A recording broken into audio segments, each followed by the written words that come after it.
let me go here to our course and see what we have here. So we have finished the project. So maybe let me just open this in case you haven't seen it, in case you haven't seen the results. So the results for the project are already there. So good job, everyone. You can see the feedback for your projects. So you can, again, as usual, you compute your hash and then you find it here and then you see the feedback that you got. Sometimes you might not have feedback. That's because not everyone gave explicit comment for you as a feedback. Yeah, don't worry, but you can see the evaluation results. Let me see it here in the leaderboard. So if you go to the leaderboard, you will see this fun project where it shows like how many points you got for each of the dimensions. And if you didn't do the evaluation, if you didn't evaluate your peers, you need to evaluate at least 3. So if you evaluated 1 or 2 or 0, then you failed the project. In this case, if this happened, then don't worry. You can tweak slightly your projects. So just make sure that the commit is, it's not exactly the same project, just change it a little bit. And then you can submit the same project one more time as a capstone project. And then put more effort in working on capstone 2 project, which of course should be different. Yeah, so if you failed the project, it's not the end of the world. And next time you'll probably, I know some of you might have missed this announcement that you need to review peers too. But yeah, I think I mentioned that like 100 times. But I know that not everyone is watching YouTube videos. Not everyone is checking like all the information on GitHub.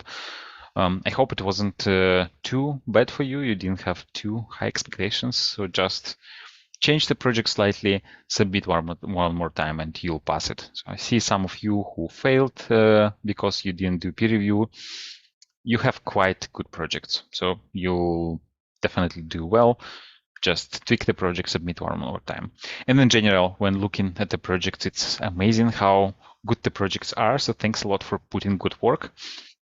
And we will probably contact some of you to do demos like we did last year. Maybe you saw some of the projects from last year. Yeah, if you want to do a demo, reach out and we can set it up. Okay, that's one thing. I think that's regarding the project. Another thing, yeah, so we are still working on the neural network module. And we will extend the deadline. So the deadline is actually today for this one. I think, yeah, the official deadline is 21st of November, which is today, but we'll give you a couple of days, like maybe 2 days, like we usually extend the homework. So you have a bit more days. Don't spend too much time on this because we are starting a new week, which is also exciting, maybe even more exciting for some of you than the week this week. And by the way, I want to tell Thinam, I want to thank Thinam for preparing this homework. So the homework is really great. And the data set, actually, if you checked it, this data set from Kaggle with dinosaurs and dragons, it's actually a generated data set. So if you want to generate a similar data set, you can go here to this repo. And there is a Jupyter notebook that shows you how you can do this. So it uses Stable Diffusion for generating all these images. So you can go through this and see how these pictures were generated. And also there is a button. You can just click on this button and run this in Saturn Cloud. Yeah, so that was a pretty fun project to do. So you can also play with this and maybe generate other data sets. Okay, then we have another module, which is about serverless. So serverless is a way to serve your models. And by the way, thanks Timur for preparing the homework for this one. But actually, I didn't want to show you the homework yet. I wanted to open the module. So in this module, like this is I think you're pretty used to the flow. So just go through all these units here. I think I saw that some of you reported that some things don't work. For example, where you push image to ECR, to the cloud, to AWS. The new CLI interface, the new CLI, like version AWS CLI version 2 point something, does not have some of the like commands that I used 1 year ago. So just check the frequently asked questions. So there is a solution already there.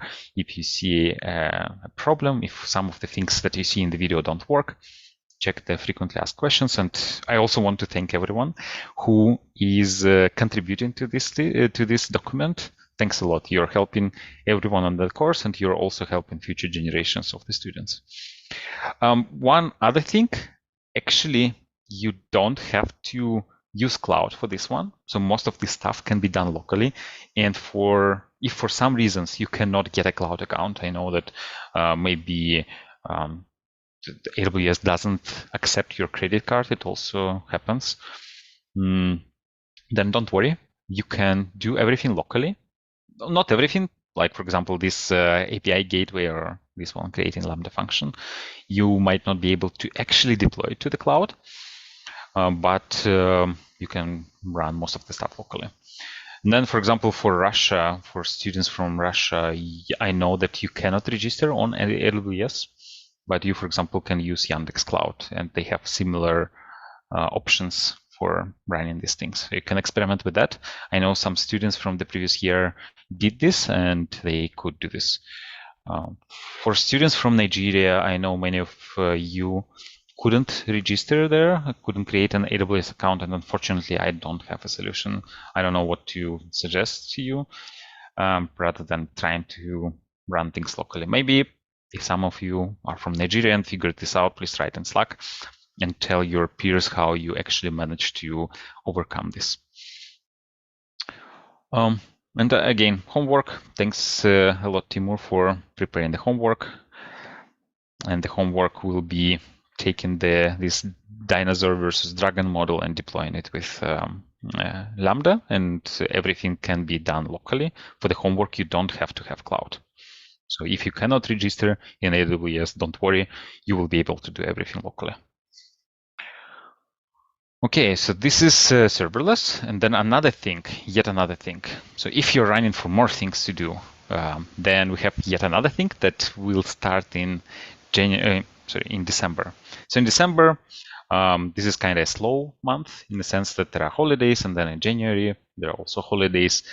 So if some of you want to do something more, maybe you have a bit of free time during these periods, we prepared a competition for you. So this competition is about classifying. It's very similar to this clothing dataset that we used during the course, but here it's slightly different, that you will need to build a model for classifying different kitchen items. So we have categories like cups, glasses, plates, spoons, forks, and knives. You see them here on the background. So we prepared the competition. If you take part in this competition and you're enrolled in the course, you will get some of the extra points. So for details, I'll give you more details. So there will be a simple baseline. And if you will be able to beat this baseline, you will get some points. And then depending on your score, you will get more or less points. And also there will be prizes. So at least, so I have some credits from AWS. So we can use them as prizes here. And I'm talking to a few companies. Maybe they can also support us and give some stuff for the winners. Yeah, that's it. So please take a look at this. I think you can already download the data. So it's slightly different from what we did in the clothing classification. So you will need to also figure out what's the best way for you to load the data. I will later prepare a getting started notebook, but if some of you are already interested in playing with this, you can start and then maybe share your code here. Yeah, and we have a channel for that in Slack, which is Competition Kitchenware. Okay, I think that's quite a few announcements, right? So what I will do now is I will go to Slido and I will start answering your questions. And now I need to find this Slido. I hope I didn't forget anything. Just one more time, amazing job on the projects, and thanks everyone for contributing to the frequently asked questions document. Okay, let's start. Oh, what is happening? Let's start with the questions. We have quite a few questions. I am a physician and I would like to work in data science. What is the best path for me? What would you advise me? I'm always confusing. A physician is a doctor or somebody who's doing physics? Because I guess the answer would be completely different. But either way, I guess I can. Coming from physics, coming from STEM, you probably already know how to program. But as a physician, as a doctor, you might not have the same skills, right? So this is where you need to start. So maybe learn the Python, the basics of Python, and then get comfortable to. I think this advice actually applies to anyone who wants to get in to start in data science. So get comfortable with command line. So things like navigating the file system, like cd, ls. I don't know, cp, mv, commands like that. Using Git too, like, I don't know, configuring GitHub. That's pretty useful too. And then pushing code to GitHub, putting code from GitHub. That's, I think this is a must. And then after that, yeah, you can already take the course, this one. So maybe the chapters about deployment will be too difficult for you. But the rest of the chapters, where it's more like general introduction to machine learning, could be quite good. So just start with that, and if it's difficult, then yeah, we can think about that. But more importantly, you need to improve your Python. But since you're asking it here, and it's already week 9, or which week is it? Yeah, I assume your Python is fine, so just stick to the course, and you'll be fine. What tools do you use to draw on your PC screen? This is like so commonly asked question. I think I should put it to the FAQ. So I use a tool called Drawboard. Let me write it here, Drawboard. I actually don't have it on this computer. So this is a usual laptop. I don't have a touch screen. But for a draft board, you need to have a touch screen. So you actually need to have a pen. I have another tablet. So the tablet is Microsoft Surface tablet. This is also Windows. And this is actually what I used for recording like 99% of the videos for this course. So on this tablet, I have a pen. I just open Drawboard and I start drawing there. Yeah. So it's a combination of tablet plus Drawboard.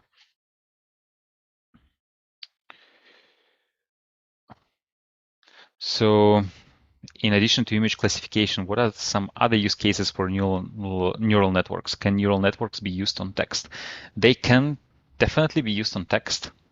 I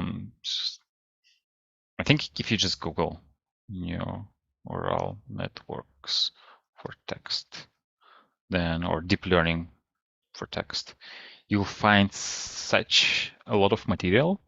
Like you'll find a lot of materials there. Yeah, that's a good point to, like, a good way to start. There is also a course, Deep Learning for NLP, Stanford course. Yeah, this one. So it's very similar to the course I was referring to in the image classification model, but this one is it's more advanced, it's more difficult, and it focuses more on text.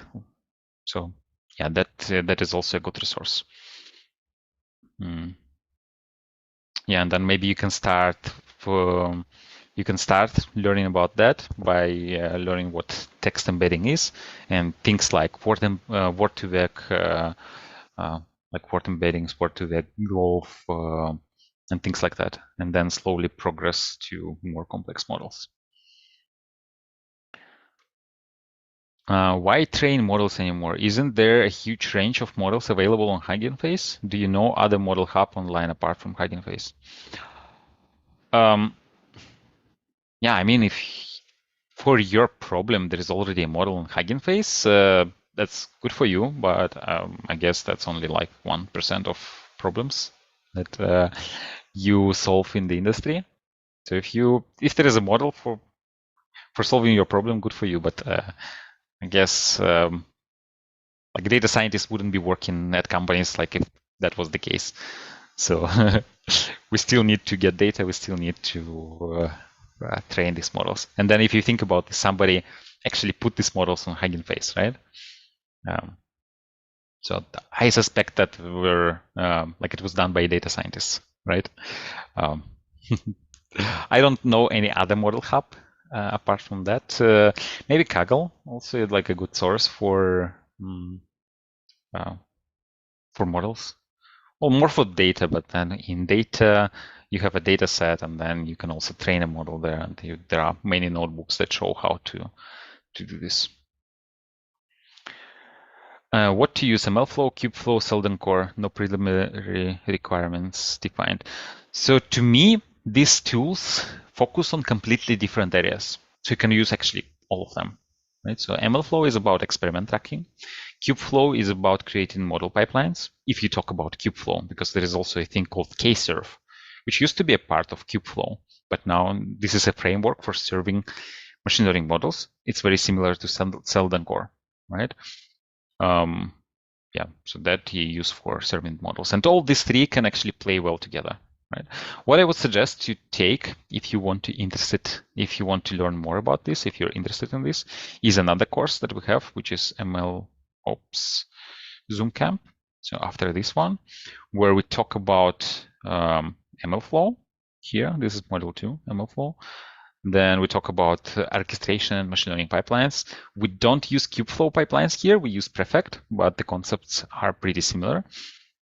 And then we also talk about model deployment, which is kind of similar to Selden Core and Kserve, right? But we also remember that we have a module about Kserve in this course. That's actually, it's an optional module, so you don't have to take it, and it's not graded if you take it. Because it's a pretty advanced one, and I think it's slightly outdated too. But recently I was going through this module, and all things that didn't work I fixed, so it's actually up to date, but it might be a bit outdated. So yeah, you can check this one too, and then Selden Core is pretty similar. And the main difference between this Kserve and BentoML is Kserve. For Kserve and for Selden Core 2, you have to have Kubernetes. Right? Bento works without Kubernetes, but for this you have to have Kubernetes. So you need to know Kubernetes at least a little bit, right? And then that's why we cover Kubernetes, and then we cover Kserve too, in addition to that. Okay, I hope I answered that. You can also deploy models with MLflow, but it's not the main focus. I wouldn't use MLflow for model deployment. Yeah, so it's more like, to me, it's more like experiment tracking and model registry tool. And then if you want to learn more about that, please check our MLOps course. Okay, just let me quickly check time. If my target variable is continuous, can it affect the fact that it only has, what? Can it affect? So basically, you have only categorical variables as features, and your target variable is continuous. Yeah, there is no problems with that. Just train a linear regression, use one-hot encoding, and the job is done, more or less.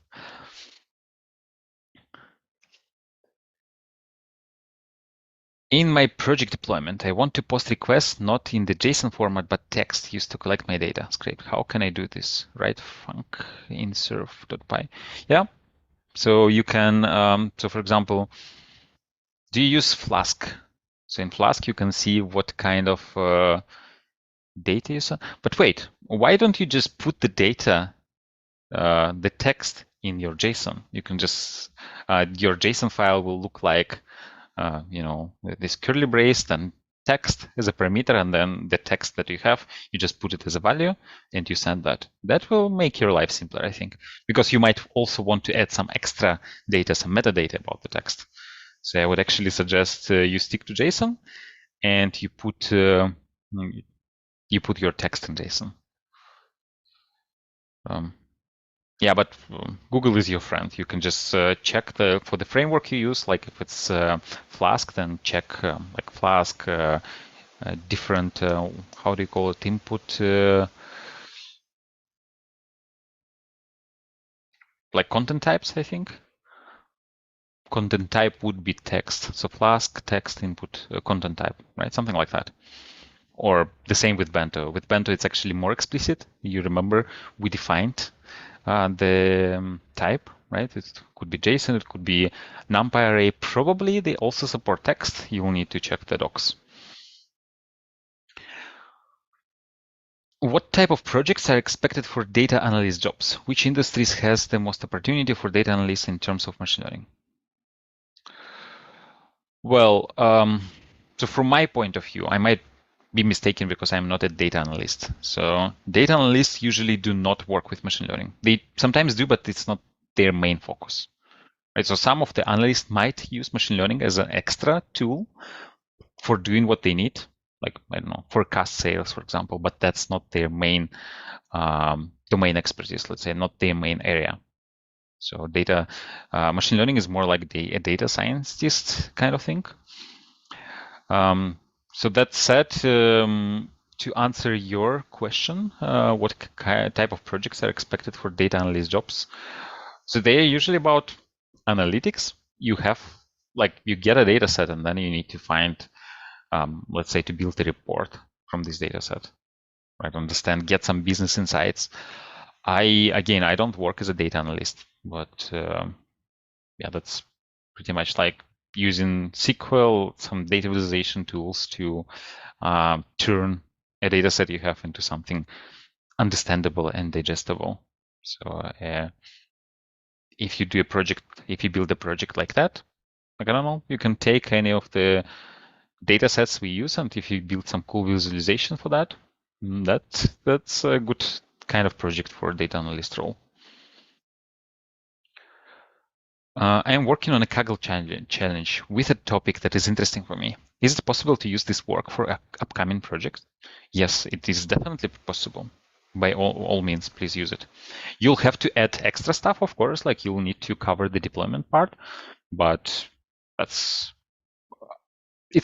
completely up to you where you get data from. If it's Kaggle competition, it's Kaggle competition, right? But since this is your code, you don't steal it from anywhere, or copy, not steal. You also, you don't, I suppose, use this code for any other course, right? Then it's totally fine. Should I choose the most efficient number of epochs? And what does it benefit me if it's less or more? Okay, I guess you are talking about like how to select the number of epochs. So the way I do it is I just run it for, I don't know, 100, 200 epochs. I leave it training, and then I add checkpointing. And then when I come back, I see what's happening. And yeah, the problem sometimes with more epochs is the discrepancy you have between the training set, where it often overfits to the training set. So you might have 100% accuracy on the training data, but then it's, let's say, I don't know, 70% accuracy on validation. That it might be problematic, right? So if I compare this to a case when on the training data, it's, I don't know, 70%, but then on validation, it's also 60, or what are the numbers? So let me just quickly maybe, can I use my code here? Notepad maybe. I'm trying to type, but like Notepad would not open. Okay, let me just, I'll take some notes so I don't get confused. So let's say you have two models. So you have model A, which you trained for, I don't know, 100 epochs. And it has 100% accuracy on train, and it has 60% accuracy on validation, right? So that's your model A. Then you have model B, which you train for 10 epochs. Then it has 70% accuracy on train and 60% accuracy on validation. So here, the difference between train and validation performance is much smaller for the second model, for model B. It's only 10%, while for the first one, it's 40%. So I would go with model B. I would be more sure that it doesn't overfit. It will not have any surprises on the test data set. Yeah. So that's the only concern. But if you add some dropout, if you add some data augmentation, then probably by epoch number 100, you will not have 100% error on train. Usually you don't because of all this extra regularization stuff. So then it could be that the model that you trained for 100 epochs is more robust because it has seen more variations of your data. Right, so it's all case dependent, I would say. But the main thing I would look is the learning curve and how far apart the curve for the training error and the validation error. When training images, is it better to use them in color or in black and white? Okay, you probably will not like this answer, but use validation to find out. So train two models. One model uses color, another uses black and white, and you compare them and you will see which one performs better. And you also look at speed perhaps, because this could be another important factor. I assume the black and white one will train faster, but that's it, right? So just experiment and see for your data set which one works better and stick to it. So that's in general, for any question about machine learning, like is it better to use X rather than Y? The answer is always validation. Just try both and see whatever option performs better on the validation. Is it a good technique to train with small images and then use larger images for prediction? It's an okay technique. I would still train the model on big images too at the end. But again, check it with validation, right? And then you will see how different the models are, right? How should I choose the number of pixels to train the image model? That's you mean the input size, right? Like if it's a pre-trained model, it's easy, right? Because you just take whatever is available there, and you also take into account speed and accuracy requirements. And you probably will have them, like you will have some idea of how good your model is or how good your model should be. And if it's okay for the model, like if you want to make it faster, is it okay to sacrifice some of the accuracy? Right? So that's all the business requirements you need to take into account to answer your question, right? And then it's again the answer again is it depends. Yeah. Yeah, it depends. Like use cross-validation, validation to find out what is the best number of convolutional layers or dense layers. So there is no correct answer to these questions. That's all that's all case dependent. And for this one, probably it makes sense to use existing architectures to take things like Inception or ResNet or EfficientNet or I don't know, like all these models that somebody else trained and just use that. If you really want to experiment with this, yeah, use validation to find out what works best. For data science job applications, should one send a cover letter or only sending CV is enough? Yeah, that's again, like it depends, right? So if a company wants to have a cover letter, send it. I don't read cover letters, to be honest. Even if I'm a hiring manager, I don't read cover letters. So I usually look at CV, and even quite often, actually, I try even not to look at CV. So the CV screening is done by a recruiter. So she's looking at CV. She probably also looks at cover letter. I don't know. And then when I do the technical interview, I try not to bias myself, and I don't look at the CV. So I already trust the recruiter that she did the screening, so the candidate already satisfies the requirements, like at least in terms of the I don't know, keyword match, right? But then I don't want to bias myself too much. That's why I look at the CV maybe after the interview. And then sometimes, for example, I have a story where I wanted to apply for a computer vision position. And that was in the real estate domain. So they were working with some real estate images. Right? And I didn't have experience in computer vision. And then in my cover letter, I said that I don't have experience in computer vision, but I worked on a project that is related to real estate, and I can talk more about that on the interview. And then they say, okay, come, right? And I asked them if they, like when on the interview, I asked them if they invited me because of the cover letter, and they said yes. So you see, sometimes it makes sense. But for many cases, I mean, I personally don't care much about them.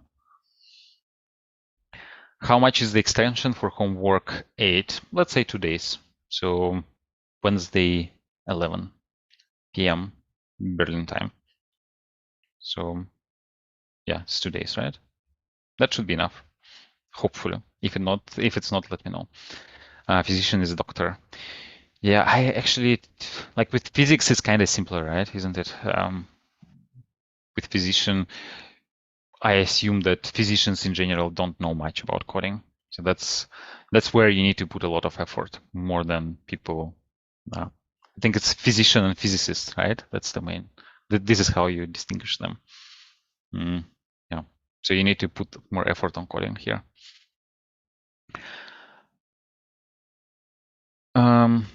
They can use the software carpentries and data carpentries to start for medical, physicians, humanities.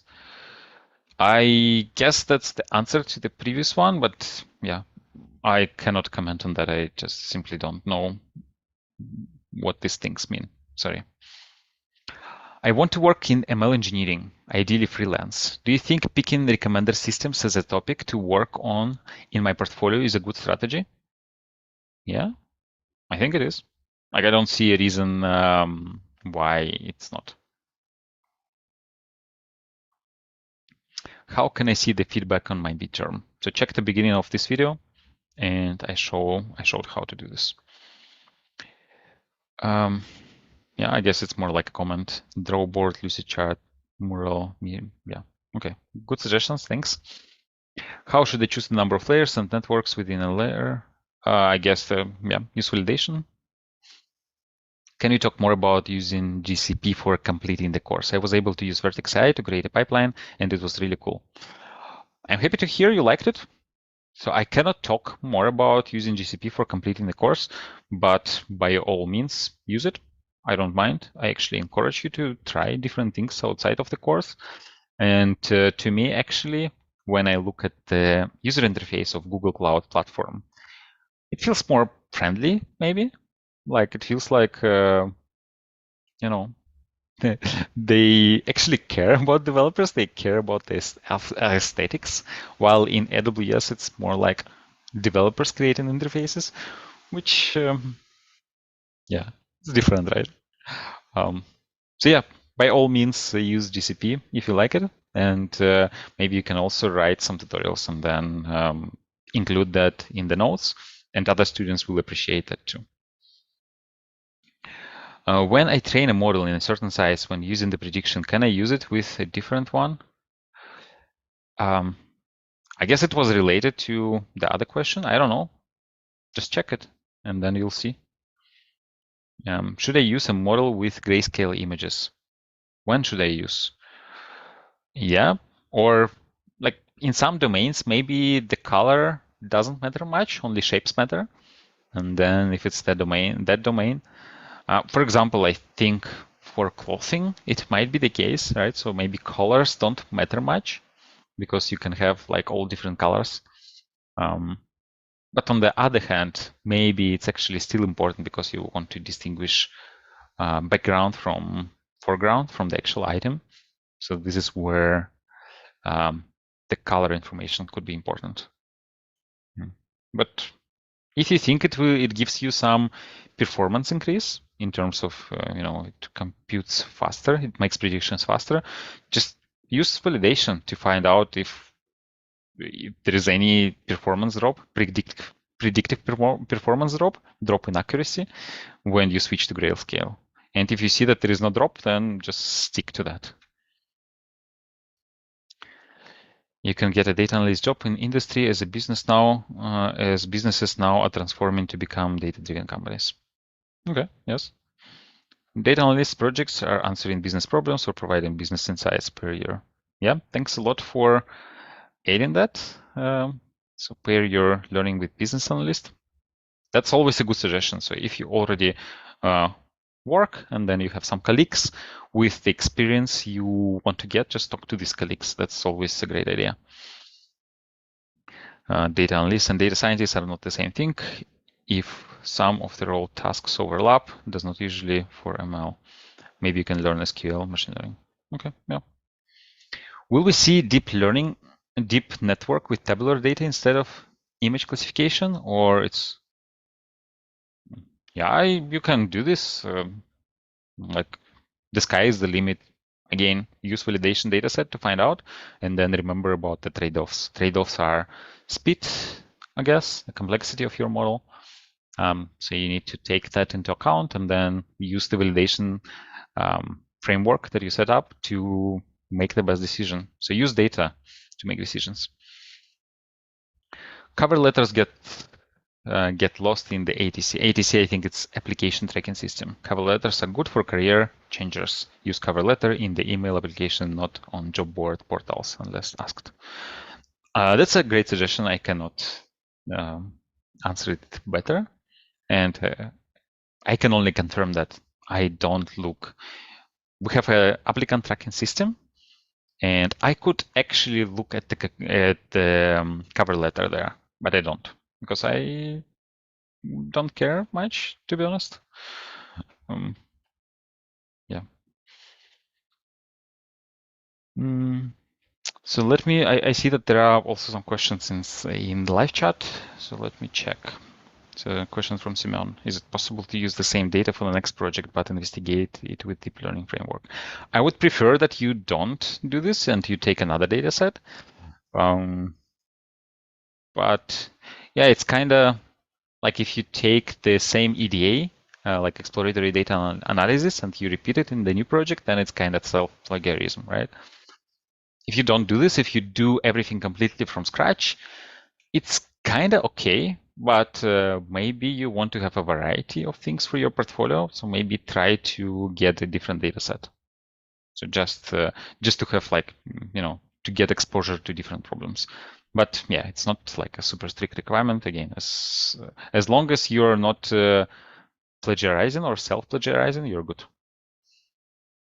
Another comment, GCP is more documented too, but saving it for data engineering bootcamp. Yeah, it's I mean, when it comes to documentation, the good thing about AWS is the community. It's much, much more popular or widespread, common. More companies use it, and more people share their knowledge about AWS. So you will find a lot of resources online, even if it's not official documentation.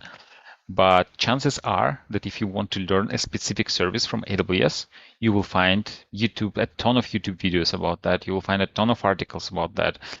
And of course, there will be also official docs, which might be confusing sometimes, most of the time. But then there is also like, there are thousands of other resources that are often better than the official docs. I'm not sure about GCP if that's the case too. I don't use GCP at work, so my exposure to GCP is more like just playing with this rather than using it professionally. Okay, I think I answered all your questions. That was fun. Thanks for the questions. Thanks also for the answers, for comments. Okay. Yeah, have fun with, so you need, for those who didn't finish the deep learning homework, you still need to do this. You have 2 days. Then have fun with the serverless net homework. Remember that you don't have to have cloud. If you have some problems registering in the cloud, don't worry. And then check out the competition that we prepared for you. Yeah, you will get some extra points too if you take part. And that's, I guess, all for today. Sorry for the terrible light. It's really terrible. I cannot see myself in the screen. Yeah, have a great rest of your day and see you in 1 week. Goodbye.